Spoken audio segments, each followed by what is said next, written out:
saya dari kelompok 2. Baik, saya sendiri di sini akan membahas tentang pengertian pra-peradilan dan dasar hukum pra-peradilan. Pra-peradilan adalah wewenang pengadilan negeri untuk memeriksa dan memutus suatu sah atau tidaknya suatu penangkapan dan penahanan. Bisa disebutkan juga kegiatan yang saling kontrol antara sesama penegak hukum dalam proses suatu penangkapan atau penahanan terhadap seseorang.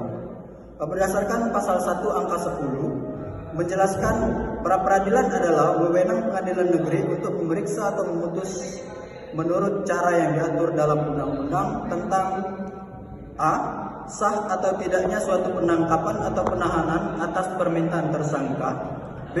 sah atau tidak pemberhentian penyidikan atau penuntutan atas permintaan demi tegaknya hukum dan keadilan, c. permintaan ganti kerugian atau rehabilitasi oleh tersangka atau keluarga pihak lain kuasa atau perkara tidak diajukannya ke pengadilan. Adapun dasar hukum tentang pra-peradilan ini yaitu pasal 1 butir 10 KUHP junto pasal 77 sampai dengan 83 dan pasal 95 sampai dengan 97 KUHP, pasal 1 butir 16 junto pasal 38 sampai dengan 46, pasal 47 sampai dengan 49, pasal 128 sampai 132 KUHP. Perkenalkan, saya Nagitri Lestari, saya dari kelompok 2. Di sini saya akan menjelaskan mengenai objek-objek dalam sidang pra-peradilan. Objek-objek dalam sidang pra-peradilan itu ada 6. Yang pertama, syarat sahnya penangkapan diatur dalam pasal 16 sampai dengan pasal 19 KUHP. Yang kedua, syarat sah tidaknya penahanan dalam tingkat penyidikan dan penuntutan yang diatur dalam pasal 20 sampai dengan pasal 25 KUHP. Yang ketiga, syarat sah tidaknya penghentian penyidikan atau penuntutan. Yang keempat, syarat sah tidaknya penetapan tersangka. Yang kelima, syarat sah tidaknya penggeledahan. Yang keenam, syarat sah tidaknya penyitaan. Sekian yang dapat saya sampaikan mengenai objek-objek dalam sidang pra-peradilan menurut Kitab Undang-Undang Hukum Acara Pidana.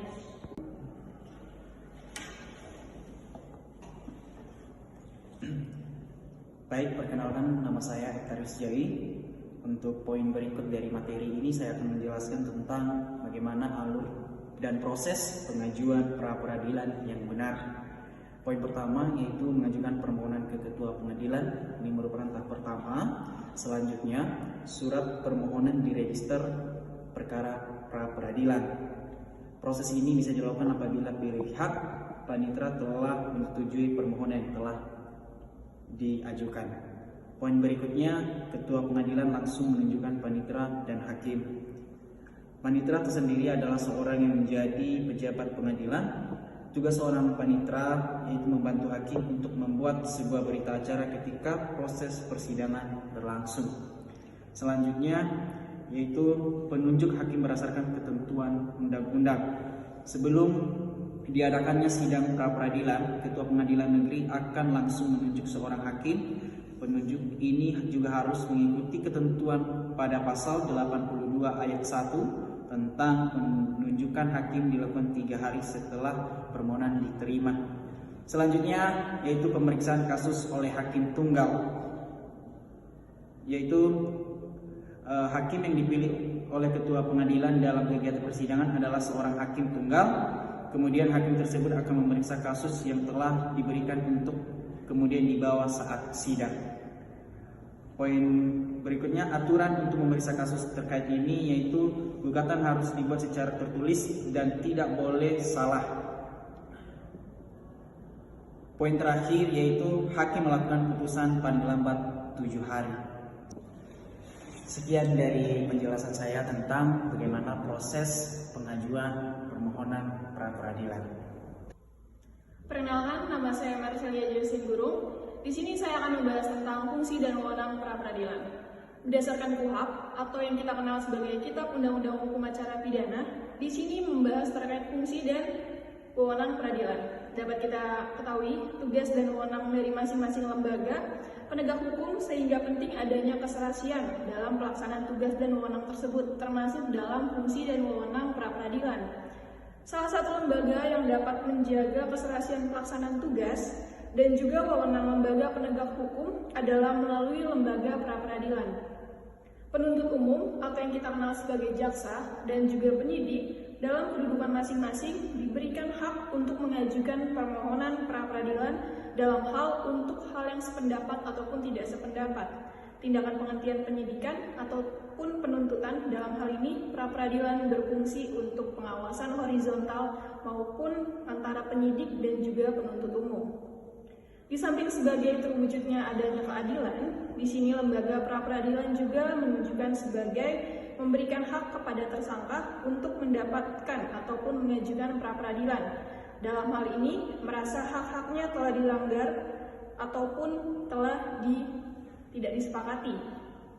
Seorang tersangka harus tetap diperlakukan sebagai orang yang tidak bersalah atau yang kita kenal sebagai presumption of innocence.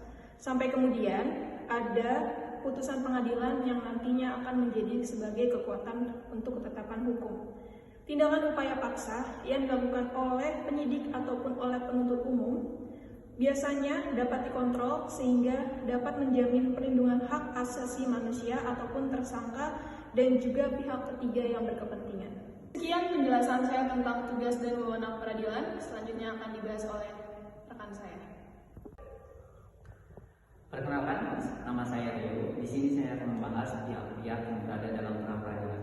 Pemohon dalam pra-peradilan adalah pihak yang mengajukan tuntutan kepada pengadilan negeri dengan dalil yang telah terjadi dalam pelanggaran hukum acara pidana dalam suatu tindakan yang dilakukan oleh penyidik ataupun penuntut umum.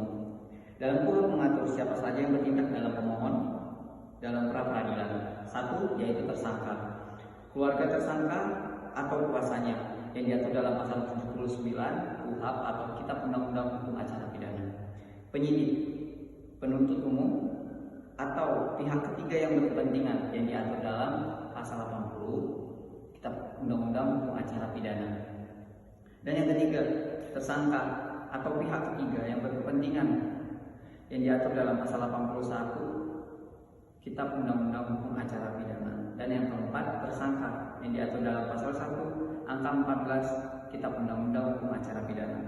Dan yang kelima, tersangka atau penghuni rumah yang diatur dengan pasal 32 ayat 1 Kitab Undang-Undang Hukum Acara Pidana.